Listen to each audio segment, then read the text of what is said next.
네, 계속해서 시장의 큰 그림 그려보겠습니다. 오늘은 NH투자증권의 나정환 투자전략연구원입니다. 안녕하십니까?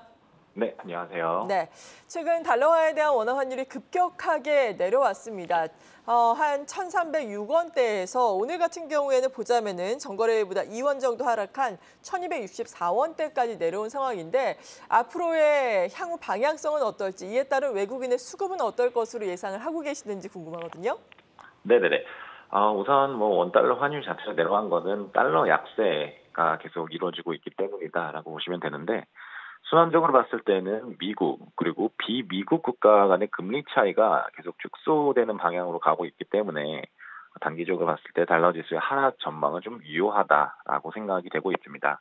다만 이제 중장기적으로 봤을 때 미국의 근원 물가 자체는 내려오고는 있는데 여전히 빠르게 내려오고 있지는 않거든요. 그렇다는 점은 미국의 금리 인하도 예상보다 그렇게 빠르진 않을 거다라는 기대감이 조금씩 그 달러 지수에 반영이 되고 생각을 하고 있습니다. 그렇다는 측면에서 그 미국과 비미국 간의 금리차 축소가 그래도 어느 정도 제한된다는 점에서 달러 지수의 약세폭 자체는 조금 될 거라고 판단을 하고 있습니다. 한국 쪽으로 좀 말씀을 드리자면은 원달러 환율 같은 경우 한국의 부지가 좀 흑자 전환을 했고 미 연준의 금리 인상 사이클이 종료된다는 기대감 때문에 원화 자체는 계속 강세를 보이고 있습니다. 근데 말씀드린 것과 같이 중장기 관점에서는 달러 지수가 제한된다는 측면에서 원화 약세 압력이 좀 존재한다라고 볼 수가 있습니다. 한국 같은 경우 다른 신흥국 대비해서 경상수지가 좀 빠르게 둔화가 되고 있는 측면이 있고요. 최근에 미국 쪽이라든지 해외 투자 확대로 달러 공급 자체도 조금 축소되는 점에서 원화 약세 압력이 좀 존재한다라고 볼 수가 있습니다. 그래서 종합해 보면은 달러 지수의 하락, 원달러 환율의 하락 가능성이 있다는 측면에서 외국인 수급이 유입세가 좀 지속이 될 수 있다라고는 보고 있으나 중장기적으로 봤을 때는 외국인의 수급이 특히 이렇게 반도체 쪽으로 집중이 되고 있는데 그런 쪽으로는 하반기에 실적 턴어라운드 기대되는 반도체가 또 실적 가시성이 확대되고 있기 때문에 이런 쪽으로 수급 유입세는 지속이 될 거다. 다만 중장기적으로 조금 불안한 감이 없지 않아 있다라고 보시면 될 것 같습니다. 네, 그렇군요. 어제도 또 외국인이 반도체 삼성전자를 1,130억 원대 순매수를 했네요. 반도체에 대한 매수는 이어질 것이다라고 말씀해 주셨는데 어제 상당히 뜨거웠던 것이 윤석열 대통령 우크라이나 방문 이후에 우크라이나 재건과 관련된 종목이었습니다. 하지만 오늘은 비교적 대부분의 종목들이 차갑게 식고 있는데 관련된 종목들 앞으로 꾸준한 모멘텀 플레이를 기대를 해볼 수 있을까요? 어떻습니까? 네, 어제 말씀 주신 대로 윤 대통령의 우크라이나 방문하고 이제 재건 계획을 발표하면서 건설이라든지 기계 업종이 좀 부각을 받았죠. 특히 현대건설 같은 경우 우크라이나 보리스필 공항 확장 공사에 대한 이유를 체결하면서 어제 주가 흐름 자체는 굉장히 좋았습니다. 다만 업종별로는 조금 차별화가 나타날 수 있기 때문에 선별적으로 접근해야 된다라고 판별을 하고 있습니다. 우선 건설 같은 경우 GS건설의 인천 검단 현상 재시공 결정 이후에 건설 업종에 대한 투심 자체는 좀 굉장히 악화돼 있는 상황이죠. 국민연금 같은 연기금에서 보유한 주식을 바로 이렇게 매도하는 그런 소식이 전해지기도 하면서 좀 수급이 건설업 쪽으로 계속 꾸준히 유입되기는 좀 어려운 그런 상황입니다.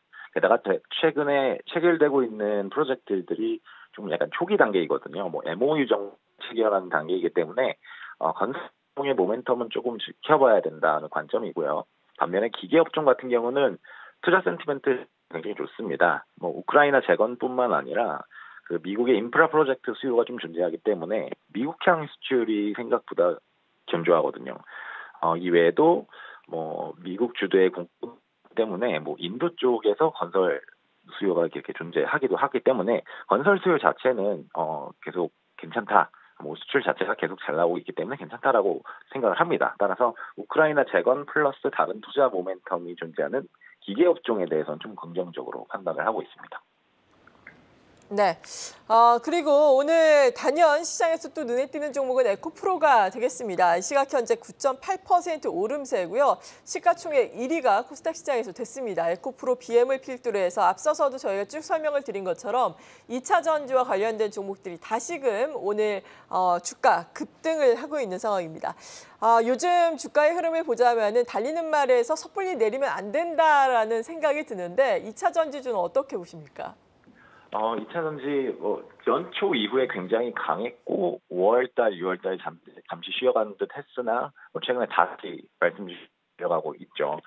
이거는 반도체 업종하고는 조금 다른 양상인데 반도체 같은 경우 연초에 오르긴 했는데 6월에 특히 많이 오르고 최근에는 반도체랑 2차 전지가 약간 비슷비슷 좀 움직이고 있는데 반도체 얘기를 제가 왜 말씀드리냐면은 이 수급이 어느 정도 제한되어 있다는 측면에서 반도체주가 갈 때는 2차 전지가 좀 쉴 수 있고 2차 전지가 갈 때는 반도체가 좀 쉴 수 있다라고 생각이 되고 있습니다. 그래서 결국 주도주가 될 거는 반도체냐 2차 전지냐 이거를 조금 더 판단을 해봐야 된다라고 생각하는데 2차 전지 업종에 대해서 좀만 더 말씀을 드리자면은 외국인이 유입되고 있는 요인도 사실 글로벌리 전기차 판매량 자체가 좀 양호하게 집계되고 있기 때문입니다.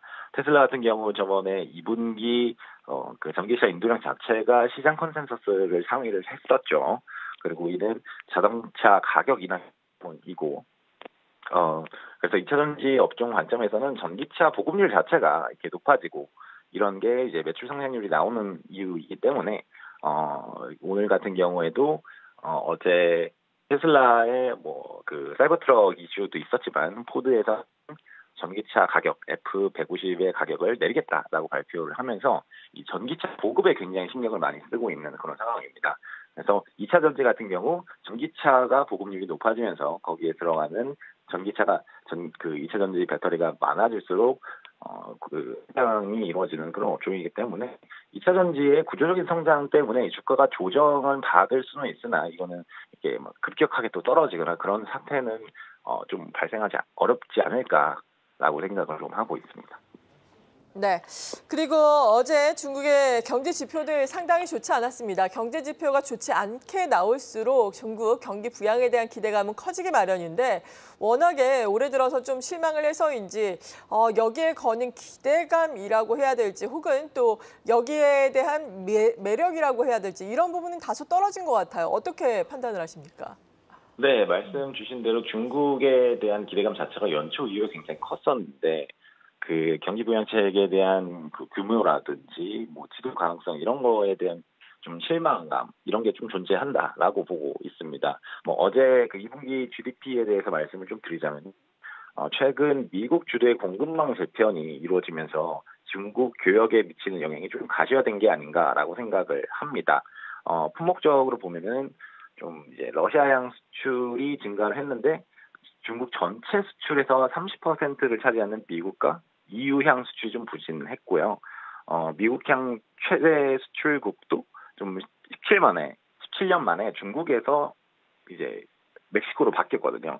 그래서 이런 게 좀 그 글로벌리 공급망 재편이 좀 중국의 수출 구조 변화에도 좀 영향을 미치고 있는 게 어제 GDP에 영향을 좀 미쳤다라고 생각하고 있고요. 2분기 내수 같은 경우에는 유동성 약화의 측면이 컸다라고 보고 있어요. 4월하고 5월달 사회 규모 자체가 이제 4년 만에 최저치를 기록을 했고 이렇기 때문에 중국 금융당국에서는 조금 완화적인 통화 정책을 펼치지 않을까 3분기에는 그런 측면에서 중국 내 유동성이 좀 3분기에는 증가할 수 있을 거다라고 기대를 하고 있고 앞서 말씀 주신 대로 이제 7월 정치국 회의에서 부동산 완화 정책이라든지 그 민영기업 지원 등 추가적인 부양 조치가 좀 나올고 기대를 하고 있습니다. 다만 중국 쪽에서 연초부터 그래왔던 것처럼 이 부양책 자체가 좀 시장의 기대에 못 미칠 경우에는 조금 실망할 수 있다. 산업재 쪽 같은 경우 기대감 좀 많이 올랐다가 좀 주가가 빠지는 모습이 나올 수 있고요. 다만 성장이 그래도 중국 쪽 한국에서 중국으로 계속 수출이 이루어지고 있는 품목에는 IT 기기라든지 전력 관련 변압기 이런 품목들이 있습니다. 그래서 이런 품목 위주로는 좀 관련 업종에는 괜찮을 거다라고 생각을 하고 있습니다. 네, 여기까지 들어보겠습니다. NH투자증권의 나정환 투자전략연구원이었습니다. 감사합니다. 네, 감사합니다.